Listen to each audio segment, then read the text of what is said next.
जय श्री राम। शंखनाद में आपका स्वागत है। पश्चिम बंगाल में चुनाव आयोग रोज ऐसे फैसले ले रहा है जिससे ममता बनर्जी की नींदें उड़ रही हैं। टीएमसी का बना बनाया सिस्टम, बनी हुई व्यवस्था वो पूरी तरह बिखर रही है, टूट रही है। अभी तक जो दादागिरी चलती थी, जो गुंडागर्दी चलती थी, उसमें सिर्फ टीएमसी के नेता नहीं होते थे बल्कि पुलिस वाले भी शामिल होते थे, जो टीएमसी के नेताओं को सुरक्षा देते थे, इनके सदस्यों को सुरक्षा देते थे और गुंडागर्दी में मदद करते थे। लेकिन अब चुनाव आयोग ने एक कड़ा फैसला लिया है। चुनाव आयोग ने मुख्य सचिव को पत्र लिखकर निर्देश दिया है कि सभी निजी व्यक्तियों की सुरक्षा हटाई जाए। जो टीएमसी सरकार ने निजी व्यक्तियों को सुरक्षा दी हुई थी, पुलिस लगाई हुई थी उनकी सुरक्षा में, उनको हटाया जाए। साथ ही जो दागी नेता हैं, आपराधिक बैकग्राउंड वाले नेता हैं, उनकी सुरक्षा भी हटाई जाए।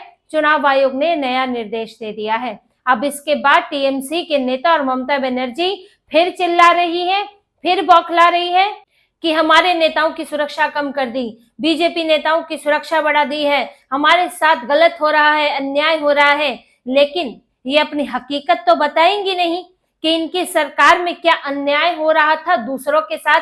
इन्होंने ममता बनर्जी की सरकार में 976 टीएमसी नेताओं, कार्यकर्ताओं, यहां तक कि सदस्यों, समर्थकों तक भी इन्होंने सुरक्षा मुहैया कराई हुई थी। 2185 पुलिसकर्मी टीएमसी को ही, टीएमसी के नेता, कार्यकर्ता, सदस्यों को ही सुरक्षा देने में लगाए गए थे। 832 नेता और सदस्यों को, टीएमसी के नेता और सदस्यों को, और 144 इनके समर्थकों को। अब समर्थकों को कहां सुरक्षा दी जाती है? कौन सी पार्टी अपने समर्थकों को पुलिस सुरक्षा देती है? पुलिस सुरक्षा उसे दी जाती है जिसको खतरा हो, और जिसको सुरक्षा देना कानून की जिम्मेदारी होती है। कोर्ट का आदेश है, किसी की जान को खतरा है तो सुरक्षा दी जाती है, या कोई सरकारी अधिकारी है, नेता है, जिसको सुरक्षा मुहैया करानी जरूरी है तो उनको दी जाती है। लेकिन यहाँ टीएमसी के समर्थक, गली मोहल्ले का गुंडा कोई समर्थक होगा, गली मोहल्ले का कोई आदमी समर्थक होगा, वो अपने साथ 4 पुलिस वाले लेकर घूमेगा। 2185 पुलिसकर्मी इनके सुरक्षा में व्यस्त थे। फिर चुनाव आयोग ने समीक्षा का आदेश दिया पुलिस महानिदेशक को कि समीक्षा करे कि भाई किनको जरूरत है, किनको नहीं है, कहां कहां दी हुई है, कौन आपराधिक बैकग्राउंड वाले हैं।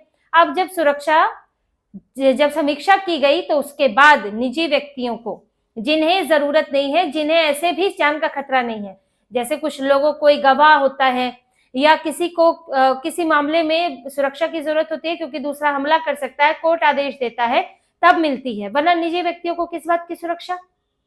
यहाँ तो हम लोग, फिर हर कोई पुलिस वाला साथ में लेके घूमेगा, कहेगा जी हमको सुरक्षा की जरूरत है। तो इसीलिए निजी व्यक्तियों की सुरक्षा हटा दी गई है। अब इससे इनका पूरा खेल बिगड़ गया है। ममता बनर्जी का पहले ही बिगड़ा हुआ है, अब और ज्यादा बिगड़ गया है। देखिए इनकी सुरक्षा से लोग करते क्या थे। अब आपने कुछ एक वीडियोस देखे होंगे सोशल मीडिया पर, जिसमें टीएमसी के नेता जो अभी जेल में भी बैठे हैं, जिनको गिरफ्तार कर लिया गया, वो घर घर जाकर धमकी दे रहे हैं। कोई स्टीम रोलर से कुचलवाने की बात कर रहा है, कोई पीठ को सुजाकर तकिया बनाने की बात कर रहा है, घर घर जाकर ये लोग धमकी दे रहे हैं। अब इनके साथ जाते हैं पुलिसकर्मी। अब पुलिसकर्मियों के जाने से लोगों में भी डर बैठता है। लोग शिकायत किससे करेंगे? लोगों को लगता है कि इनके साथ तो पुलिस आ रही है जो धमकी दे रही है कि ममता बनर्जी कोई वोट डालेगा वोट के दिन, वरना बाहर मत निकलना, वरना फिर हंगामा होगा। तो जो धमकी दे रहे हैं उसमें साथ में 2 पुलिस वाले बगल में खड़े हैं। अब वहां के लोग करें क्या, जाए किसके पास? ऐसे ही पुलिस का फायदा उठाते हैं। दूसरा, इनको देखिए, जब हिंसा होती है, बम बारूद चलता है, तो आपने एक पक्ष पर जाके हमला कर दिया, दूसरा पक्ष आप पर हमला कैसे करे? आपके पास तो 2 बंदूक वाले खड़े हुए हैं। तो ये तो चौड़े होके घूमते हैं इलाके में कि हमको कोई क्या कर लेगा, हम गुंडागर्दी करेंगे। तो ये तो गुंडों को पकड़ना पुलिस का काम है, या गुंडों को सुरक्षा दे रही है पुलिस? तो ये सब देखा गया, और ये कोई ऐसी बात नहीं है जो इस बार हो रही है, नजर में आ रही है। ये तो होता रहा है यहाँ के चुनाव में, लेकिन इस बार चुनाव आयोग ने सख्ती की है क्योंकि इसने पूरे बंगाल का हाल बदल कर रख दिया है। पिछले चुनाव में तो कोरोना का माहौल था, इसलिए ये सब नहीं हो पाया, और उससे पहले तो कांग्रेस, कम्युनिस्ट पार्टी और ममता बनर्जी, ये तीनों ही घूम घूम के सत्ता में आए हैं, और सरकार रही है कांग्रेस की केंद्र में, और कांग्रेस भी इसी तरह की व्यवस्था चाहती है। तो इसलिए कांग्रेस ने भी कभी नकेल नहीं कसी, और नकेल कसे भी कैसे, क्योंकि उससे तो कुछ मुसलमानों को भी तकलीफ होने लगती है, और मुसलमानों को तकलीफ यानी कांग्रेस को तकलीफ। तो जब यहाँ पर अब बीजेपी मजबूत हुई, केंद्र में बीजेपी सरकार आई, राज्य में बीजेपी मजबूत हुई, फिर यहाँ के हालात देखे गए, फिर ये सब फीडबैक जाता है चुनाव आयोग तक, फिर यहाँ कांग्रेस और कम्युनिस्ट पार्टियों को भी लगा कि अब हमारे भी हाल खराब हो रहे हैं, इनकी तरफ से भी फीडबैक गया। तो उसके बाद चुनाव आयोग ने ये सख्त कदम लिया है, और ये सारी चीजें की जा रही हैं इसी के लिए कि बंगाल में सुरक्षित चुनाव हो सके, बिना हिंसा के हो सके, बिना डर के हो सके। और इसके लिए जो गुंडागर्दी करते हैं उनमें डर पैदा होना जरूरी है।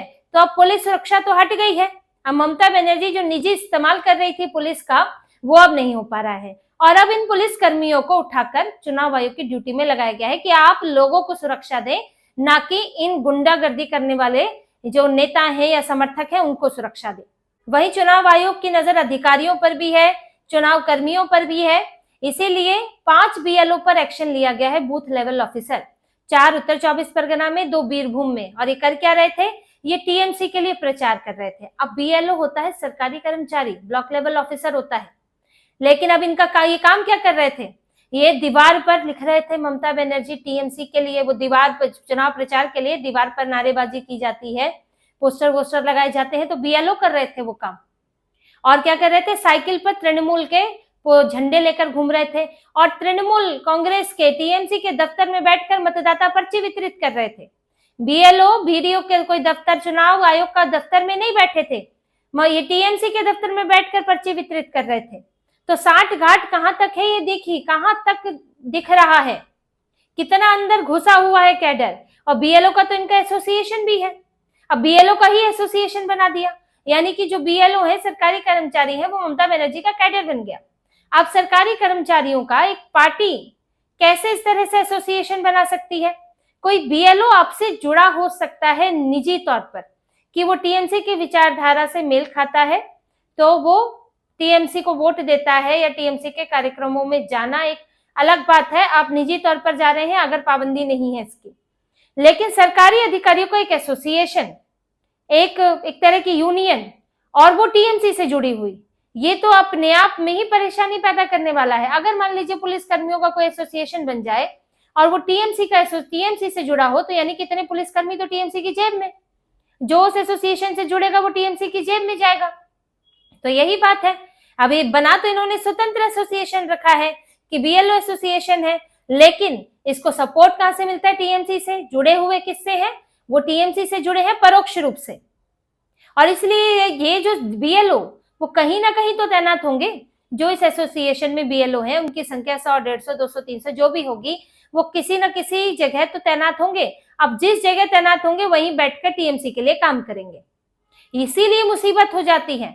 बंगाल का चुनाव पारदर्शी कराना ये बड़ा ही मुश्किल काम है। ये ऐसे हालात किसी और राज्य में है ही नहीं, ये सिर्फ बंगाल में स्थितियां बनी है कि पुलिस भी काडर है, सरकारी अधिकारी भी काडर है, प्रशासनिक अधिकारी सब काडर है, सब टीएमसी के काडर बने हुए हैं। पहले कम्युनिस्ट पार्टियों के काडर थे, अब जो है टीएमसी के काडर बन गए हैं। और यहाँ पर जो सत्ता में आता है इन तीनों में से, अब बीजेपी तो पहली बार आएगी, उसकी स्थितियां तो बाद में पता चलेंगी, लेकिन टीएमसी, कम्युनिस्ट पार्टियां और कांग्रेस ये सब तो देखे हुए हैं। यहाँ जो आता है वो इसी काडर का इस्तेमाल करता है अपने लिए, और चुनाव को इसी तरह प्रभावित करता है। तो चुनाव आयोग यही अब कर रहा है कि इन अधिकारियों पर नकेल कस रहा है। अब ये 5 अधिकारी हैं जिनको बीएलओ जो है इनको निलंबित कर दिया गया, इनके ऊपर विभागीय जांच बैठेगी, और यहाँ तक कि इनके खिलाफ एफआईआर भी की जाएगी। तो ये दूसरों के लिए भी उदाहरण है कि अगर आप ये सब काम करते पाए गए तो नौकरी से गए। ये एक बार तो तृणमूल कांग्रेस का सपोर्ट कर लोगे, लेकिन अब नौकरी पे नहीं आओगे इसके बाद। और ये भी सोचते हैं कि अब तो तृणमूल कांग्रेस ही अगर सत्ता में आएगी तो नौकरी आ जाएगी, लेकिन ऐसा नहीं है। एक तो तृणमूल कांग्रेस इस बार बड़ा मुश्किल है कि सत्ता में आए, दूसरी बात ये भी है कि चुनाव आयोग ये देख रहा है, चुनाव आयोग ने रिकमेंडेशन की है, तो उसे राज्य सरकार संभवतः नहीं बदल सकती, क्योंकि चुनाव आयोग ने आईएएस अधिकारियों के लिए तो यही कहा था कि आपके रिपोर्ट कार्ड में लग जाएगा, फिर उसे कोई नहीं बदल सकता। और अगले 5 साल तक जो अभी वोटर लिस्ट बनी है उस पर अगले 5 साल तक नजर होगी। उसमें अगर कोई विदेशी निकलता है तो किस इलाके से निकला, किस बूथ से निकला, ये देखा जाएगा और वो अधिकारी नपेगा। तो इन लोगों के लिए बड़ा सबक है, अगर इसके बाद भी करते हैं तो अपनी नौकरी और अपना करियर दांव पे रखकर करेंगे। इसी तरह से एक पुलिस आयुक्त है विधाननगर में, मुरलीधर शर्मा, उनको भी ड्यूटी से हटाया गया है। उनको पहले तमिलनाडु भेजा जाना था पर्यवेक्षक के तौर पर, लेकिन से नहीं भेजा गया, तो वो उसी ड्यूटी पर बने रहे, लेकिन अब उन्हें हटा दिया गया है, उनका भी तबादला हुआ है। तो ये तबादले भी चुनाव आयोग ने देख सोच समझ कर किए हैं कि कहाँ कौन सरकारी हाथों में है, कौन जो है वो निष्पक्ष तौर पर ड्यूटी कर सकता है। तो जब लगातार ताबड़तोड़ इतने एक्शन हो रहे हैं तो टीएमसी के नेता चिट्ठी लिखने में लगे हैं। डेरेक ओब्रायन भी चिट्ठी लिख रहे हैं कि यहाँ बीजेपी के नेताओं के साथ सीआरपीएफ के जवान उनके साथ घूम रहे हैं। अरे घूम रहे हैं तो लाओ सबूत दो, उनके ऊपर भी कार्रवाई होगी। लेकिन यहाँ तो बीएलओ तुम्हारे लिए काम कर रहा है, उस पर भी कोई जवाब दो ना। चिट्ठी लिखेंगे, बस ममता बनर्जी लिख रही थी, अब डेरेक ओब्रायन लिख रहे हैं चिट्ठी। लेकिन चिट्ठियों से इनके भाषणबाजी से चुनाव आयोग पर कोई असर नहीं पड़ने वाला है। चुनाव आयोग इस बार ठान कर बैठा है कि निष्पक्ष चुनाव, बिना डर के चुनाव होंगे, और उसके लिए कितना नियम कानून बनाना पड़े, चाहे जो कड़ी कार्रवाई करनी पड़े, वो चुनाव आयोग करेगा। अब इससे ममता बनर्जी देख ले उनका राजनीतिक नफा नुकसान क्या होता है। तो इसी तरह की और खबरें और विश्लेषण आपके लिए लाते रहेंगे। हमसे जुड़े रहिए, सब्सक्राइब कीजिए, कमेंट कीजिए। बहुत बहुत धन्यवाद। जय श्री राम।